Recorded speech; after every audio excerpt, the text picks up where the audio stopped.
Dad left, mom was an alcoholic. God, looking back, my childhood was depressing. Maybe not as depressing as some others. I wasn't molested, beside my uncle taking a photo of me in the shower once when I was 7. That was weird. I wasn't chained to a radiator, I wasn't starved, I wasn't frequently abused, negotiable. But my dad left when I was 2. My sister, who bullied me relentlessly when I was younger, who'd punched me on the bus and let middle schoolers drop books on my head when I was in kindergarten. We lived with my grandmother in a house that was, to say the least, a mess. Let's get this clear. We weren't hoarders. But a diagnosed ADHD 5-year-old, me, an alcoholic, a bipolar grandmother in her 70s, and a moody teenager were not, that's an understatement, good at cleaning house. The house was big and would have been beautiful if well kept. It wasn't. It smelt. There was usually trash everywhere. Playdates at my house were a no-go. Elementary school was lonely. God, it was so lonely. I had maybe 2 true friends, one at school and a neighbor whose house I'd visit frequently. I was the freak, the spaz, the girl who talked too much, the girl who was separated from the other kids and told by teachers, "You're just too stupid for this." Okay, to be fair, I was pretty horrible, I guess, but I had bad influences. Middle schoolers would curse around me, at me, on the bus. You know what I did one day in the lunch line because I was mad? I turned around and gave a girl the finger. A teacher saw and thought I was doing it to them. There was also another time where I had pushed someone for cutting me in line, and the next thing I knew, the girl was on the ground clutching her neck. Everyone claimed I choked her. I didn't. I was bullied for having a pink book bag, because femininity was such a horrible thing. My sister had joined in on the bullying. I remember swinging my book bag around and throwing it. Apparently, it hit this girl in my grade. I don't remember that. I relied on Barbies, stuffed animals, and imaginary friends for company. And I didn't see anything wrong with that. Why should I? Because they were real, right? Those adventures I went on with them happened, and of course they would never leave me. I spent a large portion of my childhood in my room. Or rooms, because at my house we switched rooms a lot. I remember hearing my mom yelling at Grandma and going into my room and moving my bed to block the door. I remember the tiny TV and the DVD player I had. And I remember turning on Jurassic Park because to a first grader at the time, that was real. Dinosaurs were alive. They were here. Dr. Alan Grant and Ian Malcolm were actual people, goddammit. And maybe they would take me to go see the dinosaurs. Then the kids at school told me that Jurassic Park was fictional and dinosaurs had not indeed been brought back to life. And I didn't believe them until 2nd grade. I used to think my dad was Ian Malcolm because Jeff Goldblum looked like how I remembered my dad. I loved my mom so much back then because I didn't realize anything was wrong with her. Just to avoid her when she started yelling, I held no personal grudges against her. It wasn't always Jurassic Park, all 3 movies. Sometimes it was Barbie or Land Before Time. At one point, it was the Hunger Games. I had a bow and arrow made of bamboo. My neighbor friend made it for me. They had bamboo trees growing in their backyard. God, at that time, that was so cool. Pretending to be Katniss Everdeen, that was a euphoric feeling. I was 7 when I realized my sister genuinely wasn't afraid to hurt me. I remember walking home from the bus stop one day with her and stopping to tie my shoe. I don't tie my shoes anymore. Not because of that. Maybe because of that. They get knotted and it's annoying. People tell me to tie my shoes constantly. I don't. She started walking, realized I stopped, grabbed my hair and pulled me across the street. Then she gave me a black eye to prove to the other middle schoolers that she was cool. I remember ignoring my mom's drunk yells and her calling for me downstairs. No, why would I be able to hear her over the dinosaur roaring in my room? Why should I put down my Barbies for her? I was 7 when I went to Seattle for the first time. I was even more lonely, honestly, because my dad, different dad than my sister, worked outside the baseball stadium selling magazines, and I would sit on the steps and wait for a shift to be over. But what was I really doing? God, I was exploring. I'd go off and talk to imaginary friends, and the one that would land outside the stadium in her own private jet. She was imaginary, so she could do that. I roamed down the apartment building halls, calling the fire escapes with my imaginary friends' apartments. I didn't even realize I was lonely. I love my dad, I do. He's tried his best and I'm so happy he's in my life now. even though he still lives in Seattle and I see him maybe a month out of the year now, if even. But Seattle was lonely. My uncle who lived with my dad wasn't a good man.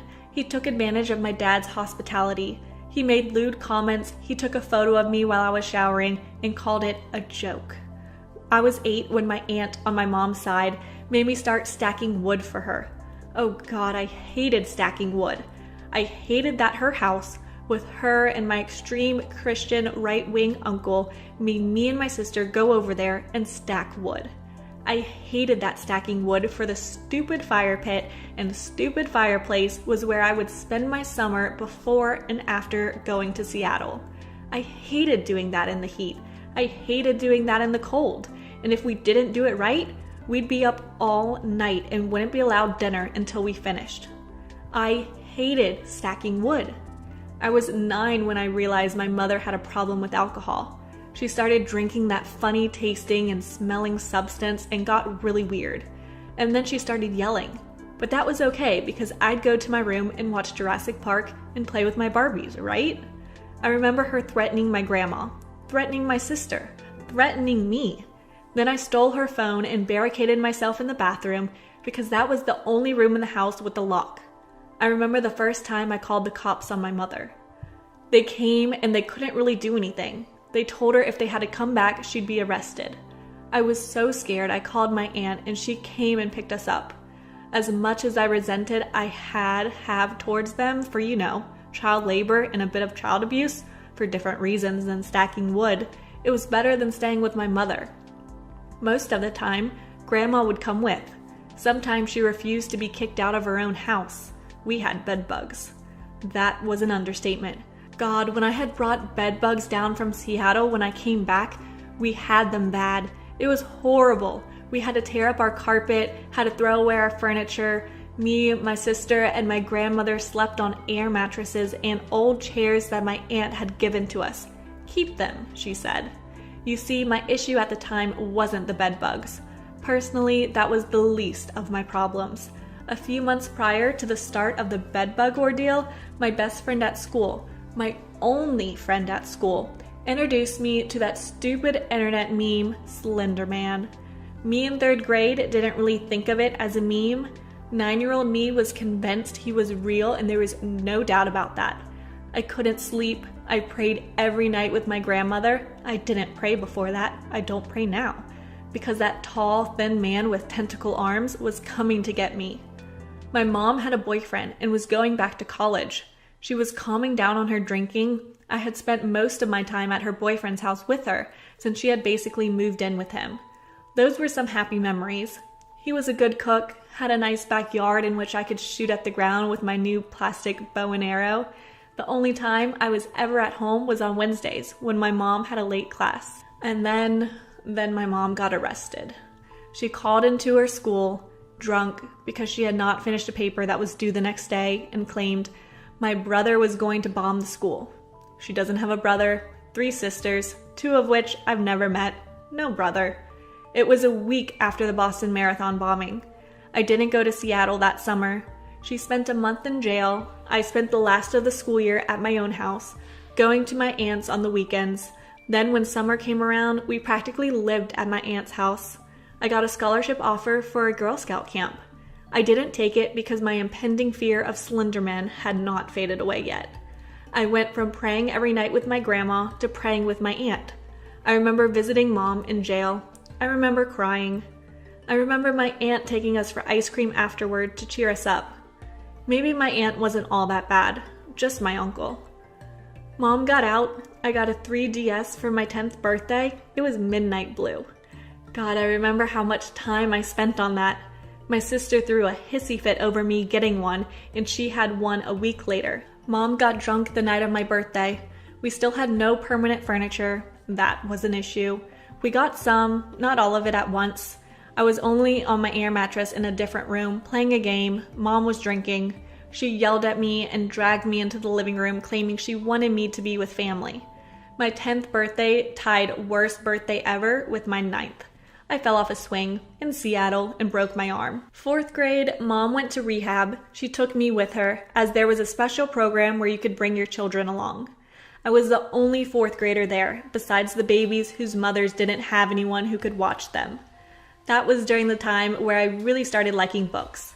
I was reading The Hunger Games, they took my DS, and I had nothing better to do. My imaginary friend had long faded away, and my interest in Barbies disappeared. My only real companion was the stuffed T-Rex I had taken with me. Mom got kicked out of rehab within 2 weeks. She broke a rule.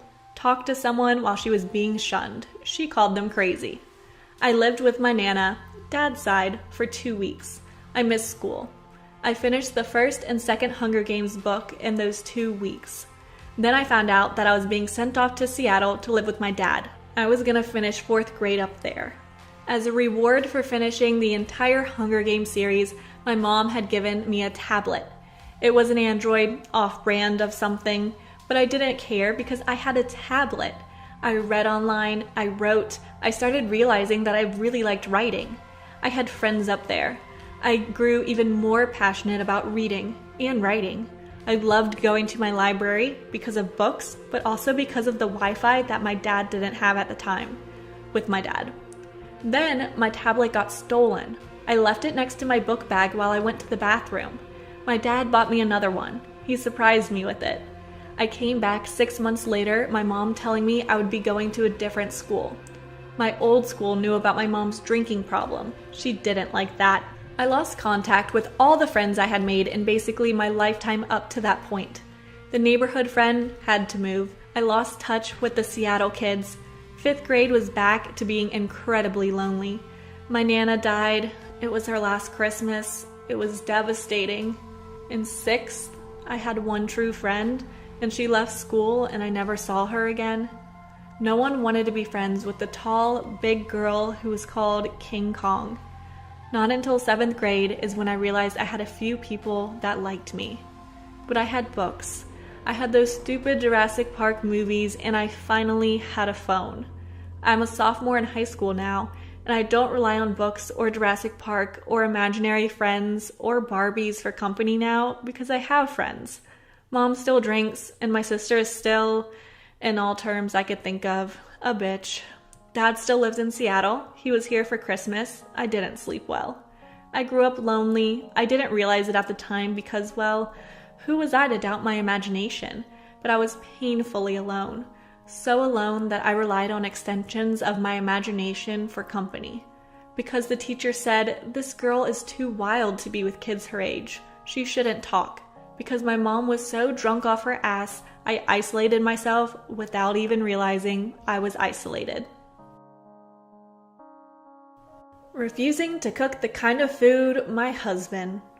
So let me preface this by saying that I was overweight when I met my husband. Also, before I started working from home, I, a female of 28, didn't really care about how healthy our meals were.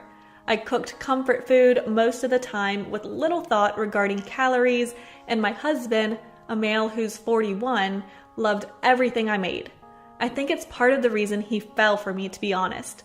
Since I started working from home, I now have an extra 2 hours a day as I'm no longer commuting and have used it to start exercising. My family has a history of high blood pressure, and it hit home for me just recently that it's time to get in shape. My husband was supportive at first, but as I've started to really lose weight, he's become less so. He's always bringing home junk food, which would be fine if he wanted it just for himself, but he tries to pressure me into eating it as well. My husband is a mailman and walks 15 miles a day, so he's in better shape than I am. His dinners used to consist of 2 or 3 helpings of whatever unhealthy food I made that day. Lately, I've been making healthier choices when it comes to our food. My husband can't cook to save his life, and the grocery shopping and all cooking is done by me. When I say healthier choices, I don't mean tofu and kale. I mean that I've started cooking our favorite foods, but with healthier alternatives, like using 1% milk instead of heavy cream, and adding veggies. Since I've started doing this, my husband has doubled his efforts in trying to get me to stop working on my health. He still has his normal 2 to 3 helpings, so the food can't taste that bad. It's gotten to the point where I don't even share with him anymore if I reach a new goal because he gets all surly. It all came to a head last night when I made a casserole and added broccoli and used a lighter sauce. He flipped out and said I'm trying to push my get better looking agenda off on him, even though my efforts to get in shape have nothing to do with how I look. He then accused me of being sick of him and using my workouts as an excuse to get away from him, which is completely untrue. I enjoy our time together, and my workouts right now are only 40 minutes because it's all I can manage, so I'm not leaving him alone that long. He then said that he would drop it if I would go back to cooking and eating the way I used to. I told him that he was more than welcome to cook the way he wanted, but he refused and left in a huff. While he was gone, I called my sister to try to get some perspective. She sided with my husband and said I was being TA by not providing him with the fuel he needs for his physically intensive job, even though the cooking I'm making now is more nutrient dense than it was before. And that just because cooking was one of my tasks in the relationship didn't mean I should be the only one with any say in how things are made. I'm a 19-year-old female. My 22-year-old boyfriend does not want me being friends with my guy friends. I'm a tomboy girl who plays a lot of video games and has a tendency to get along better with guys because of this and of my more laid-back personality. I have a really hard time making friends that are girls. Most of the friends I did have would lie and backstab and spread secrets about me, and 9 times out of 10, I would have a big falling out because I would eventually get mad or upset and not be able to take it anymore, and everyone would end up hating me and shunning me from the group of girls. So I have a hard time trusting girls because of this.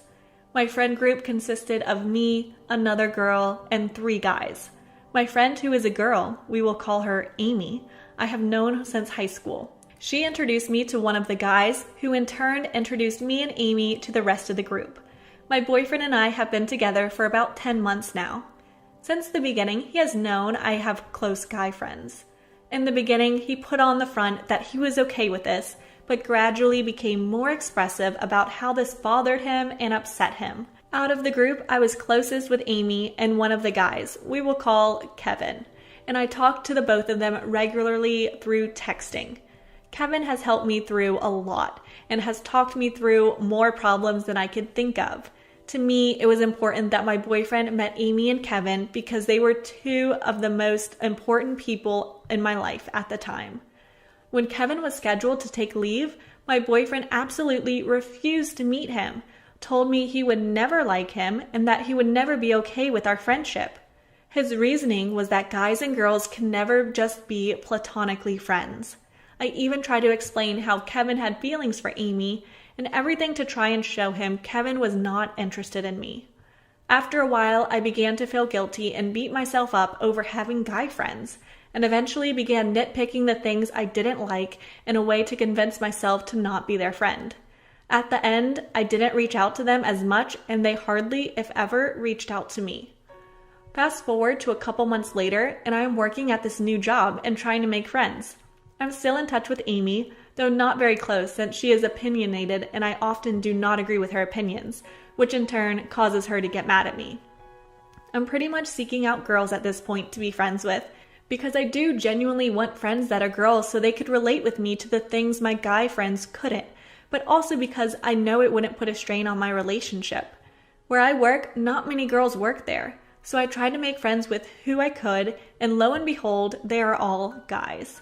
It makes me hate myself because I feel terrible for only being friends with guys, and I know it drives my boyfriend crazy, and I want nothing more than for him to be happy, but I just cannot have friends. I ended up becoming close to a guy we will call Dale, and now he has become practically my only friend and the only person I really talk to other than my boyfriend. Well, my boyfriend tried to put on the front that he was okay with it and he was going to meet him, but the day before he met him, my boyfriend got upset and told me he didn't like it. I tried my best to comfort him, explaining how I only have eyes for him and that I will never be friends with the guy if I genuinely thought they would be disrespectful towards my relationship. But in the end, I basically agreed to not talk to him anymore, or at least as much. Well, this weekend, my boyfriend had a plan to go hang out with his friends for the weekend about an hour away, and usually it's just him and 2 other guys, but now it's his normal 2 friends and 2 more guys he usually doesn't hang out with. They like to drink and go to bars and clubs typically, but they can't do any of that because of the coronavirus. They also used to smoke weed together, but since my boyfriend has quit, just his friends do it even when he's there. I have never been a big drinker or partier and have been in bad situations where people forced drinking and weed on me. I don't mind drinking with my boyfriend to cut loose a little, but my boyfriend never wants to drink with me. This has made it all that much harder for me to accept him drinking with his friends because he just never will drink with me. It hurts my feelings and I've brought it up before, but he just seems to make excuses as to why he won't. I've never been comfortable with any of it, but I knew it made him happy, so I always supported him. Now that he's made it hard for me to be friends with the people I want to be friends with, I have a hard time supporting the things he wants to do that I don't like because I don't have his support. I expressed I was upset he was going and I have nothing to do or no one to talk to because he had a problem with my friends. I got mad, I got sad, I got stressed, I cried, and he offered not to go, but I would never be the girlfriend who would ask him not to see his friends. He went to see his friends, and now I feel so hurt and angry and resentful towards him for going because I know that if he had expressed how upset he was, he wouldn't have had to ask me not to go. I just wouldn't have. I texted him explaining how I was mad and hurt and that I didn't know if I could speak to him right now. And all he said was he didn't know how upset I was, even though I literally told him. I feel like he gets to do whatever he wants, but I can't do what makes me happy. I know he loves me and I love him very much, but I'm just hurt and confused. I don't want to make either of us unhappy, but I feel like either we both get what we want or neither of us get what we want. Will only be the solutions, but they really don't feel like solutions. I need help. How religion took 16 years from my life. It feels weird to do this, but I wanted to tell my story to people who might understand. I'm not professionally diagnosed, but I definitely have deep emotional and mental problems.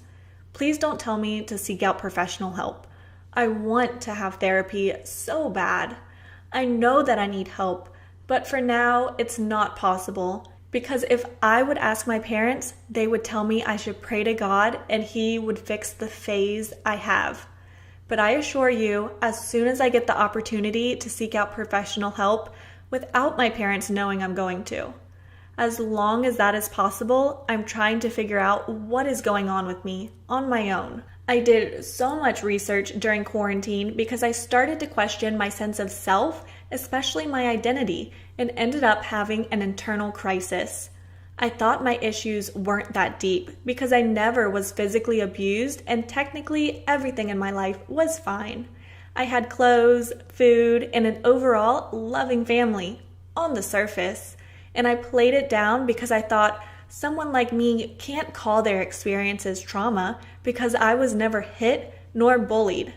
Generally, people like me because I was a massive people pleaser and still do it, but it's gotten better. Or at least, they were nice to me. My parents supported me, helped me out when I needed money for something, and now there are two parts of me fighting. The one part that knows exactly how hecked up I really am, and the other part that tells me I'm exaggerating, that I should stop overthinking and stop being ungrateful. I'm torn, and I hope to find at least one person who kind of understands me. I feel like no one could ever get me, because my trauma doesn't feel validated. Even though I found out that the part of the brain that is responsible for physical pain is also responsible for emotional pain. It still feels like I don't deserve to be heard, because on the surface, everything was perfectly fine, and even though I talked to friends about it and they really helped me, they still told me to be grateful that I was well liked and no one directly hurt me. But I can't. I can't look at the positive aspects and live normally. It affects my life. It affects the person I am. It shaped me. I can't concentrate, and it got worse and worse with time. I have emotional outbursts that I learned to hide. I'm constantly on guard and don't feel safe in my house because I constantly think my parents could find out something that I'm hiding from them. I can never relax no matter where I am, except when I'm at my boyfriend's house and I know no one is going to be at home for a longer period of time. I feel like I'm not worth it. I feel ugly on the inside and outside, and I hate myself for coping by overeating. I'm not obese nor anything near it, but if I continue to eat how I eat without going to the gym, it could happen.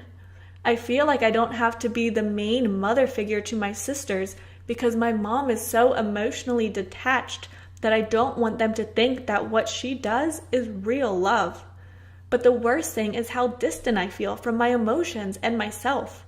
Does a myself even exist? Can I ever be it? I feel numbed out and drained, even though I do nothing all day but distract myself as good as I can. I feel like I never achieved anything and that I never will. Everything is so overwhelming and so hard to do, even the littlest homework or task. That's why I have a pile of work in my emails, and in the back of my mind that stresses me the hell out. But I just can't get myself to do it unless it has a deadline. And even then, I tend to at last minute. I feel weak, stupid, and misunderstood, and I think to myself, if that continues, all my good marks are going to drop, and then my parents are going to be a problem even on the surface. I'm doing my A-levels, class of 2021, in Germany. I was born here. Right now, and I just feel like I can't do it, and it is required from me that I get a prestigious degree, even though I would rather pursue a singing career. That was the longest introduction I ever wrote, but it needed to be at least written down somewhere. So what is the big deal? What am I complaining about? I'll try to create a chronological order and to remember everything crucial, but I yesterday realized that I'm missing blocks of time in my memories, even from recent times. It all started before I was born. My parents found each other through friends and got together. My mom lived in Kazakhstan before moving to Germany. I still don't exactly know why. And my father lived in Siberia before moving to Germany. His and my uncle's parents wanted to prevent them from having to fight in a war zone.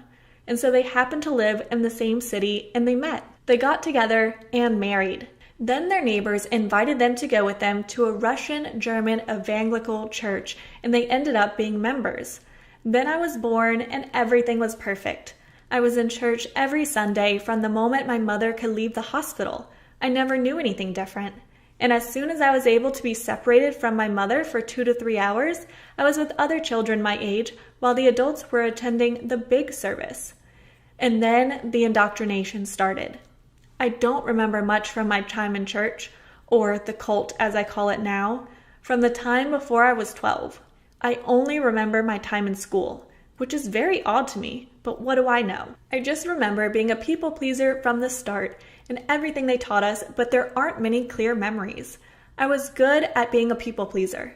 Now it's easy for me to approach people and connect on a surface level, but at what price? It's scary to me that my memories are so blurry. I don't even know who I was friends with or if I even had friends before the age of 10.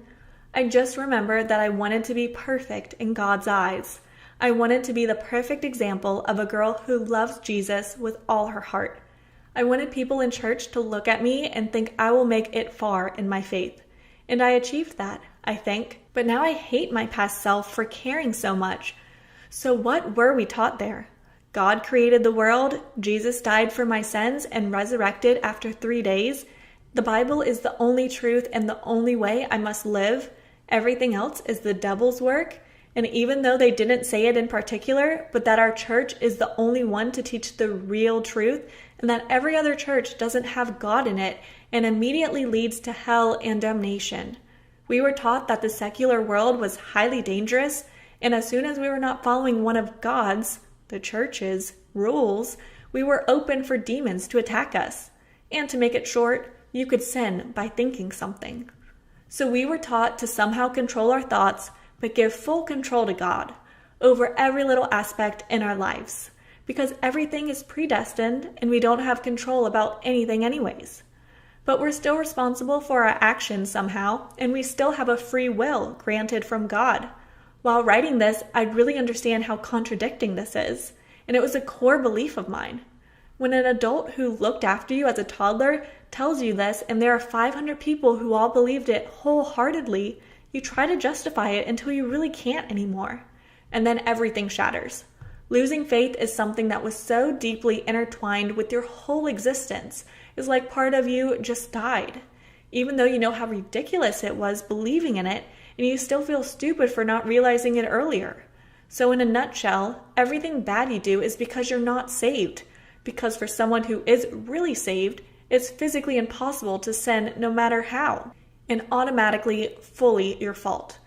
But when you achieve something, it's because God did it. You're never capable of doing or achieving something on your own. You're even unable to think the right, good way. So you're basically nothing and unimportant.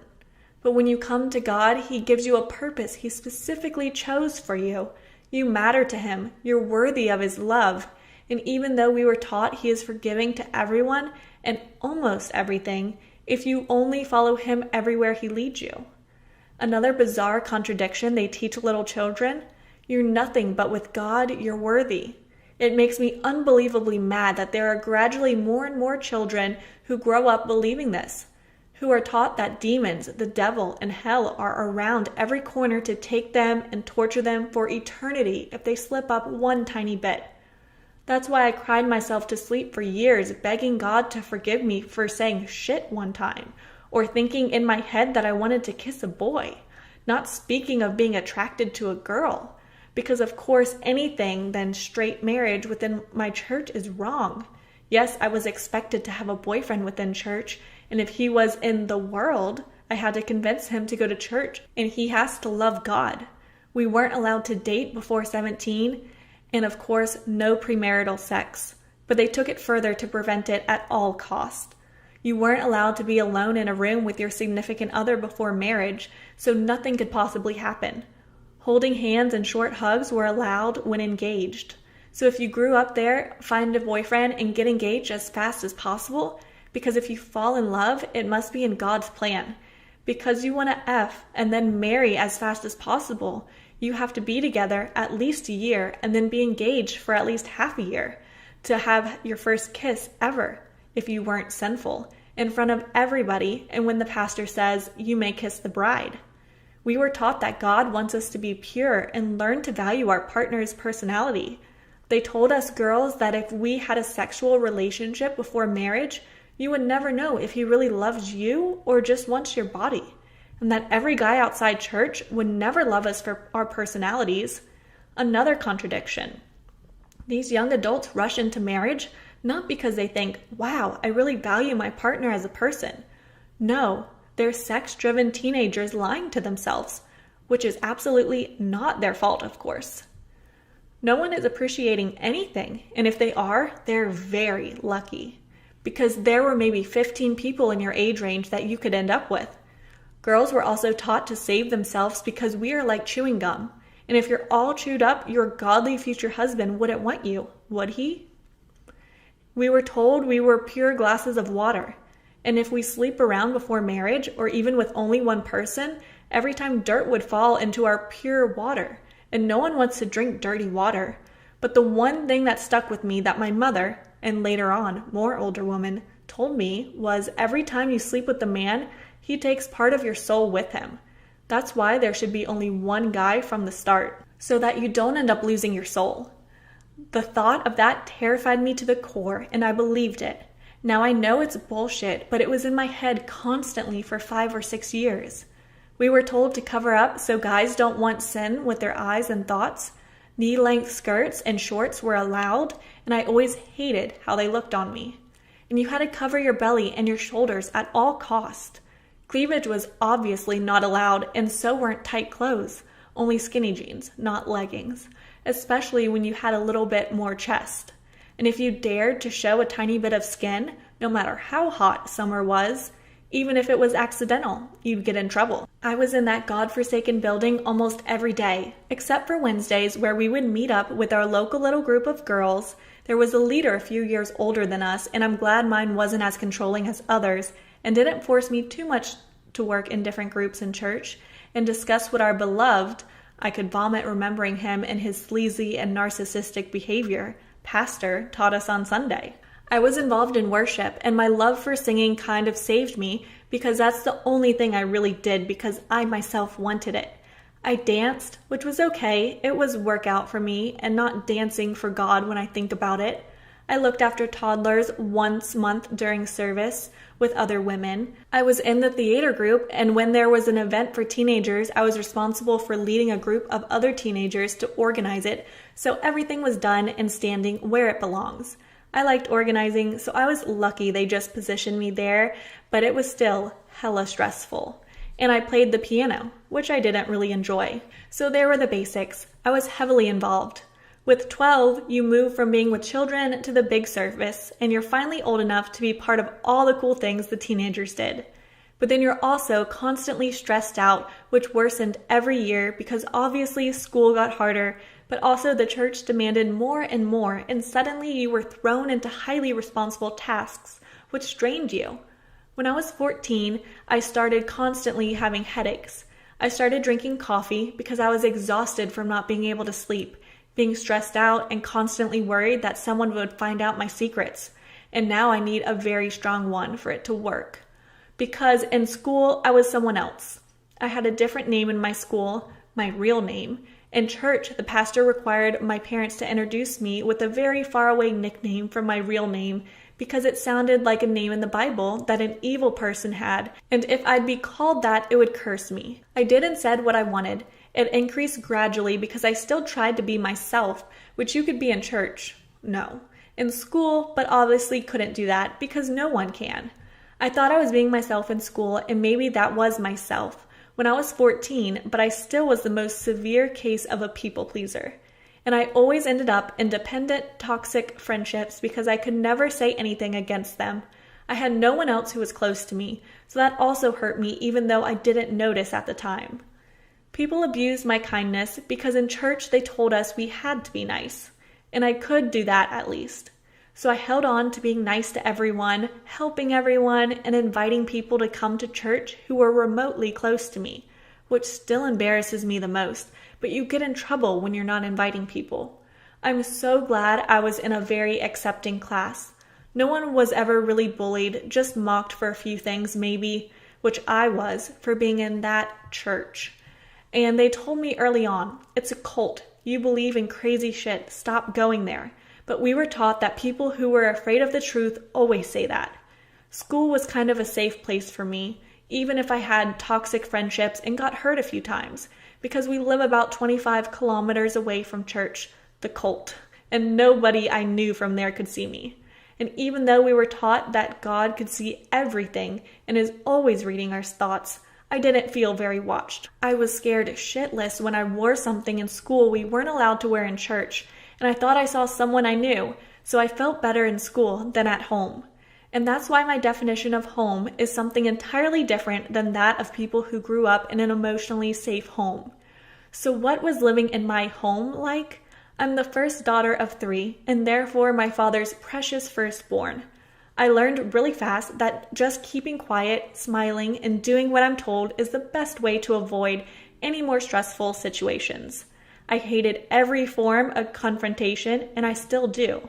When I was young as 3, my father threatened to hit me with a belt, and did it a few times, but I stopped misbehaving or questioning, so no one yelled at me anymore, and no one told me to stand in a corner without looking. So I just learned to not show my emotions at all at home, because emotions cause trouble and distress. They also told us that. God and our own intellect, which is controlled by God, must lead us. Emotions come out because of the devil. My father was in control of everything, and to this day, he is still extremely sexist, racist, homophobic, transphobic, etc. You name it. And he still thinks I have exactly the same opinions as him. He is very critical of my boyfriend, but because he puts on a facade in front of my father as I do, my father likes him. My parents, more my father, still don't want me to have anything premarital, even though they are less strict than before. So yeah, I can't ask for birth control because then they would not let me see my boyfriend. As I said, my father is very controlling and has a very high opinion of himself.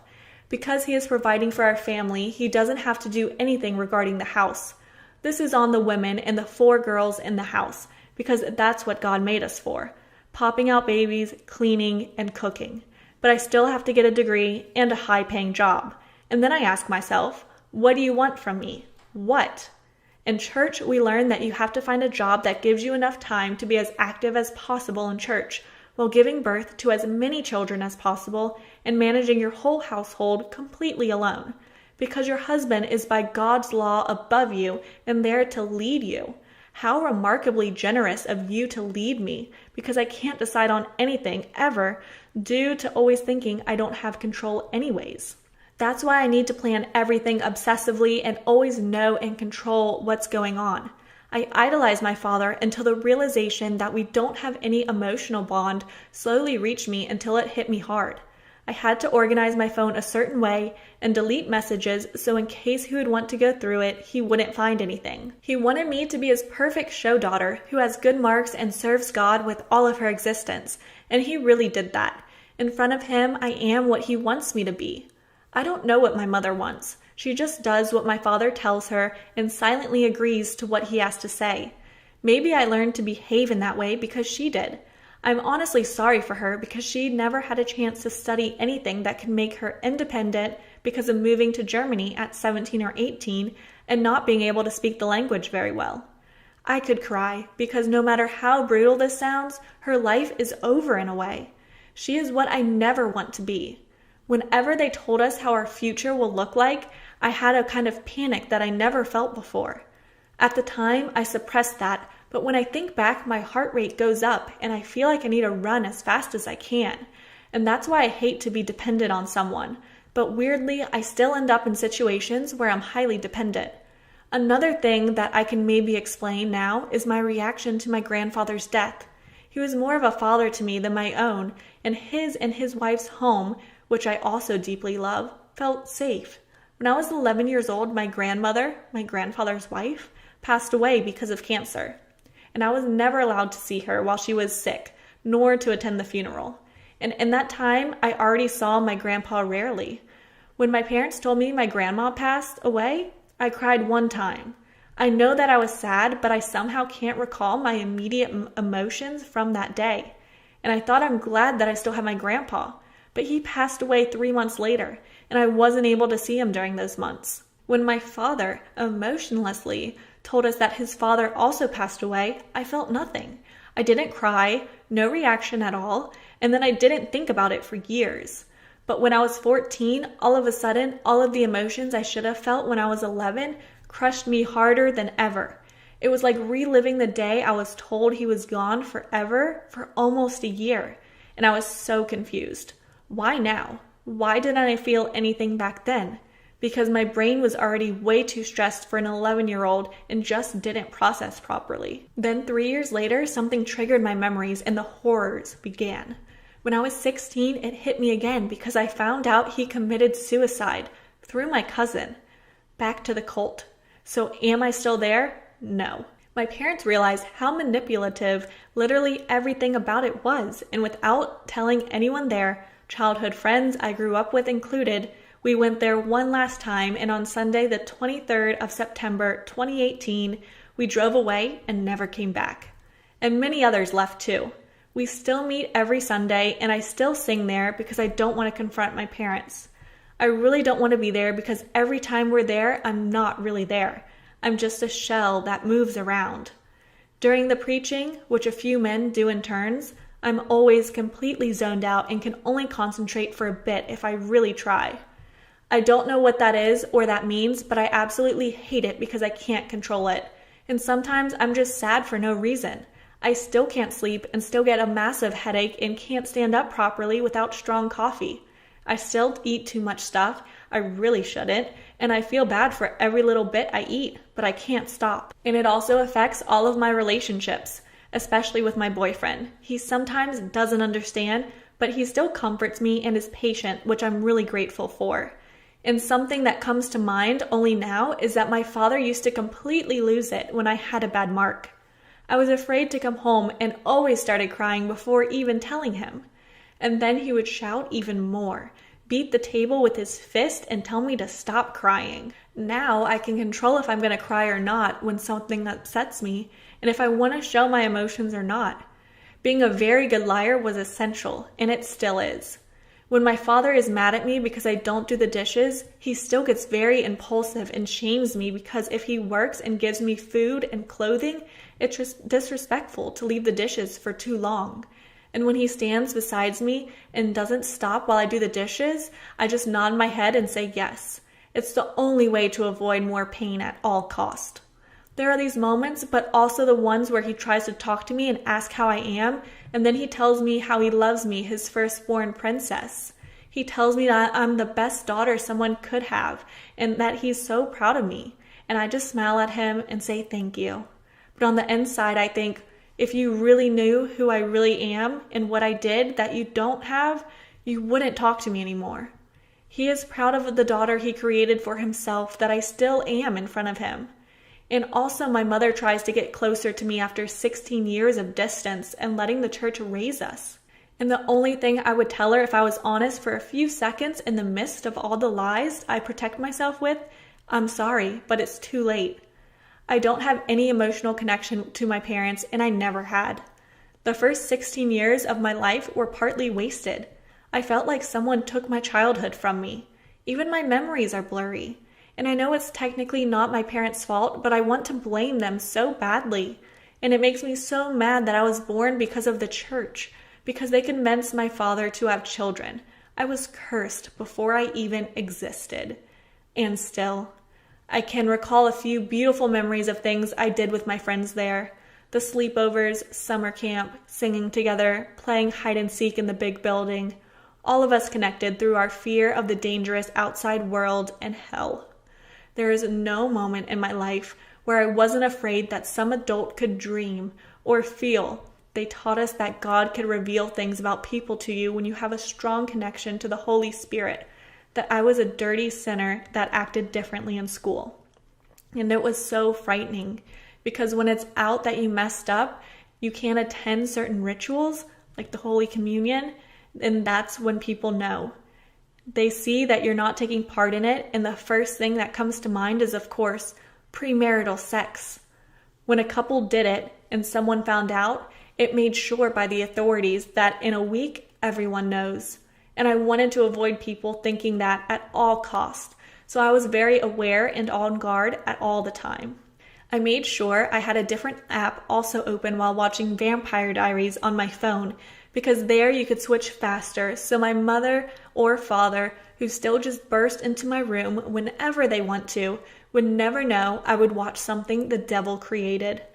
My parents and everyone in the church who was responsible for me always tried to shelter me and get anything with a bad influence away from me. But I still watched what I wasn't allowed to. The internet and myself raised me when my beliefs started to break away. People like Jenna Marble taught me things parents should teach their kids. I educated myself on so much stuff I missed out on and started to build my own opinions and morals from 14 to 16. Basic knowledge like it's okay to not believe what your parents believe was so new to me. And now I just want to move out and study something so I'm always safe. I can't wait for the day where I'm finally going to be financially independent and don't have to rely on my father. Wow, it feels so good to put that all in words. When you watch until now, you must be really, really bored. But thank you. I appreciate your attention greatly. Greatly. Greatly. I was asked to a threesome and I declined. I was 16 years old and was a swimming instructor at the local outdoor pool during the summer. My job basically was to teach little kids ages 6 to 10 how to float. It was a job where I had to do very little for getting some good cash, so like any teenager looking to make a quick buck, I jumped on it. I had a clock-in time of 3:45 p.m. to 6:15 p.m. Fairly bad time to be swimming in my opinion because summers in India are brutal. But anyway, in those 2.5 hours, me and another instructor had 2 classes of about 30 kids each. The pool had an adjoining deck where the parents could stand and watch their kids flap around in the water. In the second class, we had 2 kids who were pretty good swimmers, and I always wondered why they were in my class from the start of the summer. To clarify, the local pool place had 2 pools, a small one where kids who were starting out had to practice paddling and floating, and a full-size pool where the kids who were a little older and knew how to swim would practice. I, being a first-time instructor, was allocated the small pool for obvious reasons. Anyways, the kid who knew how to swim would be shifted to the big pool by their parents with the recommendation of instructors from my pool later in the summer. When I talked to my partner/other instructor about these kids, he told me that they were at the bigger pool last year, but their moms got them shifted to the pool back this summer. Weird moms, I thought, but shrugged it off. For changing rooms, we instructors had a small outhouse kind of building, which barely had a shower and a loo, but no doors or curtains. The changing rooms also had small ventilators through which if someone wanted to, could see the person showering. Pretty sucky, but it was, after all, a small pool place. After 2 classes, both the instructors were off the clock, and the next set of instructors would come in for the last 2 classes of the day. Every day when I'd be stepping off the pool, I would talk to the kids' parents about the class and how their kids did, how they could improve, etc. I would make it a point to talk to every parent who wanted to have a word before going to the showers, so that they could be on their way and I could take a shower in peace without making anybody wait for me. The mom of those 2 kids, however, were not interested in that. They would make it a point to wait every day for me to finish, come out of the showers, and then talk to me about anything except their kids. They gave their kids smartphones so that they wouldn't interrupt. It started getting weirder by the day, and I made it a point to keep recommending them to shift their kids to the bigger pool just so that they would get off my back. I couldn't just complain to my supervisor because it wasn't anything extreme, just a little weird. The moms were obviously not willing to listen that their kids ready for the big pool and that they were still learning to paddle and they needed my help. One day after my class, while I was showering, I could see these 2 moms snickering outside the outhouse and looking at me. They couldn't see the whole estate because we blocked off the walls of the ventilator, so you couldn't really stand next to the ventilator, but you could still see the face of the person showering. I was thoroughly grossed out and just wanted to go home. I didn't even bother to acknowledge them and just walked towards the parking lot. I was standing by my bike, putting on the helmet, when I felt a tap on the shoulder. And who would it be but one of the moms? Let's call them M1 and M2. M1. Hi sir, how are you today? We wanted to talk to you about how our kids did today. Me. Disgusted look. They did fine. Like I said, they don't need to be in my pool. They could shift to the other one. M2. No, they still need you. Plus it gives us a chance to look at you while you teach them. Me. What? M2. I mean, we could still see how good they are doing in the class. Me. Like I said, they are good swimmers now. They don't need me. Just wanting this weird conversation to be over. M1. Okay. Actually, we were thinking if we could talk to you about something else too. We really need help from you. Me. Look, ma'am, I'm just trying to go home and I'm doing everything I need to for your kids. M1. No, we need you to help us moms. Me. Help you how? M1. We want you to teach us how to swim. We really want to learn and be able to swim with our little angels. Me. I'm sorry, ma'am, I only teach kids. M2. Can't you make an exception for us? We'll make it worth your time. She starts to stroke my arm and both of them take steps towards me, coming uncomfortably close. I realize exactly what she's implying. At this point, the parking lot was pretty empty because all the kids and their parents had left and so had my partner. Me. I'm sorry, ma'am, this isn't something that I'm interested in, and can you please not touch me? M1. Don't be ridiculous. We just wanted to learn swimming and do some other things with you. Me. Stop it, ma'am. Do you realize I'm 16 years old and this is illegal and you both would be charged as pedophiles? M2. Oh, come on. You don't look 16. You are lying. Do you really not want us? You always wait after class and talk to us alone. Me.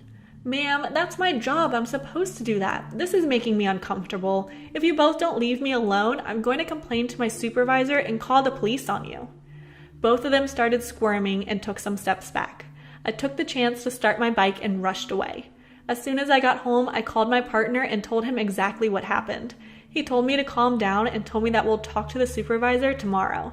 We never did talk to the supervisor because apparently after I left, both of the moms canceled their kids' membership and they never returned. I didn't really want to pursue the matter, just forget about it. Years after, the Chad in me still says that I could have had a threesome when I was 16 and I'm an idiot who passed it up. But at that time, I was pretty traumatized and didn't know what to make of the whole situation. Also, I'm pretty sure I'm missing out a few lines from the conversation, but I just don't remember quite a bit of it. This is all I remember. Anyways, thanks for reading if you did, and again, discount any mistakes that I might have made. Let me know what you think. My friends went missing when I was 6. I guess to start off, I should introduce myself. My name is Melissa, I'm 16 years old, and around 10 years ago, 4 of my friends went missing. I remember the day clearly, yet some parts are all fuzzed up. It's strange how the mind works. Anyways, I was 6. My dad, older brother Matthew, and younger brother Liam were driving to a birthday party. It was hosted at this old knockoff showbiz pizza place. We lived in a tiny town in Utah, so this was really the only place for kids to hang out. A cheap place for parents to drop off their demons to occupy them. My brother, who was 15 at the time, worked there as a waiter while my dad worked the day shift. When we were really little, my dad would sometimes let one of the managers babysit us, mostly me. I remember him well. He always wore plaid and flannel and almost was always working on something. There was another manager too, but he was very distant. He disliked kids despite having his own. He never talked much. I'm getting off topic. Anyways, the second we pulled into the semi-crowded lot of the pizza place, I hopped out. I threw the glass doors open and ran into the main show area. There was the big stage with bright multicolored lights showcasing 3 classic animatronic animals. There was confetti on the tiled floor and glitter on the tables. I was very quick to find my friend, the birthday boy. He had russet ginger hair and brown eyes. He was 2 years older than me, turning 9 that day. I don't remember his name as my brain repressed this day so much. Mostly him. We were close, I knew that. I probably just wanted to forget to ease the pain. I remember grabbing him into a hug and talking for a while as the other members of the party filled in. There were 5 of us in total. I remember the others, but not much. Only key features. The oldest, I believe, was a boy with dark brown hair, and he was tall. Like really tall. I remember something strange with his eyes. They were cold, yet so warm and welcoming to us. The other boy, I think, was the opposite. He had long, messy, dark hair and was really short. I think his name started with a J, Jeremy or Jamie maybe. I don't even remember if he was a girl or a boy. There was a girl though. I remember her well. She has honey blonde hair and I think green or blue eyes. She was hyper and sweet. I think she called me Melly Bear. I do know she had a puppy, a little yellow lab named Fetch. Strange name, I'm aware. Those were all of them. The 5 of us, great friends. The day was a blur. Talking, eating pizza, playing, watching shows, playing those crappy arcade games, kid stuff. But the shit hit the fan pretty soon. A rabbit costume, I think. It had to be a costume. It moved too fluidly. Too human. It scared me. It was yellow with fluffy golden fur and green eyes. It had a purple bow tie and matching buttons. It was terrifying. It said that there was a tradition for birthday parties here, that the Golden Bunny would take the kids to a special birthday room and give them gifts in a private performance. He said he would take us one at a time. The ginger hair boy went first, then the tall one, then the short one, and then her. The honey-haired girl. As he led her out, I swear I could hear him whisper, "Fetch isn't dead, dear. He's with the others. I'll show you him." Minutes passed. After a while, I grew impatient and went to go investigate. I saw the rabbit come out of a room, moving swiftly to the parts and services room near the stage. I walked up to the door, which he had closed, and knocked gently. I heard nothing. Gripping the handle, I twisted it and pushed it inwards, or so I tried. The door was jammed tight. I pushed as hard as my little 6-year-old body could, and finally the door gave way. I caught myself on the slippery tile, the door nearly shutting behind me. Thankfully, there was a bit of light, letting me see a little. The floor was slick with something dark and warm. I didn't realize it right away. I didn't see the huddled mounds. I didn't see the blood on my hands and the blood splattered in the wall. I only saw him. He was lying simply against the wall, hugging his fox plush close to his blood-stained red shirt. I remember crawling over and shaking him, trying to get a response. I remember the next bit fully. I'll write it as I remember. "Hello? Are you awake? Melissa?" "Yes, you idiot. Why are you asleep?" "Mel, you shouldn't be here." He had reached to gently touch my face, blood dripping from his mouth. I only then saw the red, the wound on his stomach. "You're bleeding. Hold on, I could get help." "No, you can't." "But..." "No, Melissa, I'm a goner." He paused to cough some. He weakly lifted the old fox plush to my shaking hands. "Take care of him, will ya?" "You..." "Shh, it's okay. Find him for me. For us, all right?" He was slipping out of consciousness. "Please, hang on." He went limp. I wanted to scream. I couldn't. I couldn't do anything but get up and run as fast as I could. I locked myself in the restroom for a few hours. I washed the blood from my clothes and hands, though it stained a little. I stumbled back into the room afterwards. I'm not sure why. The light illuminated the room fully. There was blood splattered on the floor. Streaks indicated something being dragged. Signs of a struggle were present. I screamed. The police came soon after, but they couldn't find a thing. No bodies, no weapons, no fingerprints. I cried all day. I didn't answer questions. I clung to my brothers. Before we left, I took his hoodie. I still have it in my closet to this day. I remember seeing his mom before we left. I ran to her and hugged her so tight and sobbed harder than I thought possible. It was strange how I felt better clinging to her rather than my own mother. I told her what happened, about the rabbit leading them away. I questioned my dad about a rabbit suit, but he didn't know a thing. There was no birthday party thrown for kids there. There was no private performance for birthday kids. All of it was a lie. I've been putting it off for years, doing minimal research on who this killer could be, but now I feel as if I should dig deeper. I'll go look for clues and keep you guys updated. Wish me luck. I see a boy whenever somebody dies. I was 5 when I first met him. I could still remember it. We were driving to the grocery store in a big van. My dad at the wheel and my mom arguing with my older brother over an M-rated video game he wanted to buy. The commotion started to make my little sister cry. I sat in the back seat all by myself, trying to ignore it all as I played on my Game Boy, but it was too noisy and hot to focus on it. Finally, I gave up and decided to lie down on the seat, taking a nap before we got to the store. I don't know how long I was out, but when I woke up, I was really hot.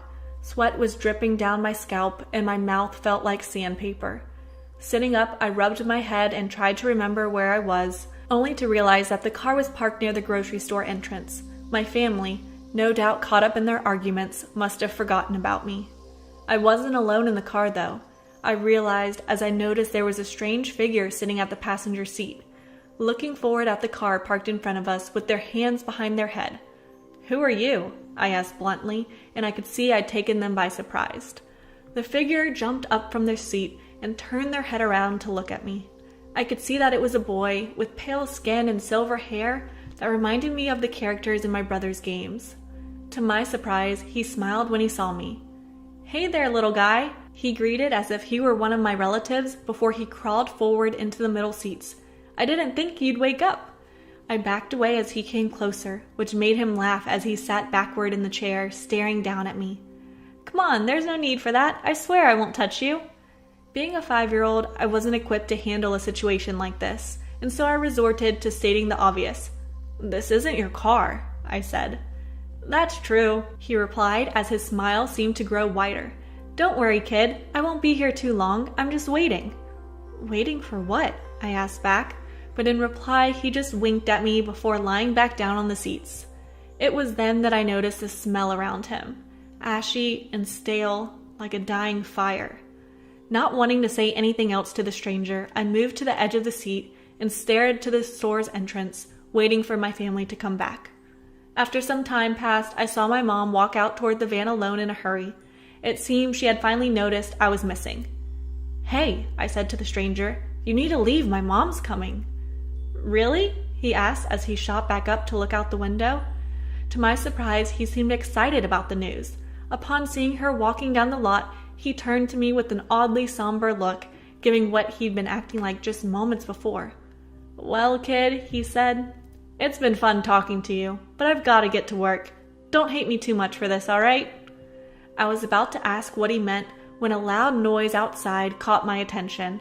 I turned back to the window to see that where my mother had been standing, a car was now in her place. A woman who I assume was the driver was standing next to the driver's side, screaming and sobbing as a crowd of people surround her. I was confused about what was happening until I saw 2 legs lying in the parking lot, the rest of the body obscured by the parked car. A trail of blood was leaking out from a wound I couldn't see, and as my eyes followed it, I noticed that at the end of the legs were my mother's shoes. I stood frozen for a few seconds as my brain processed the scene, and as tears started to run down my face, I turned around to face the boy. "What did you do?" I called out in anger, only to freeze when I realized I was now alone in the van.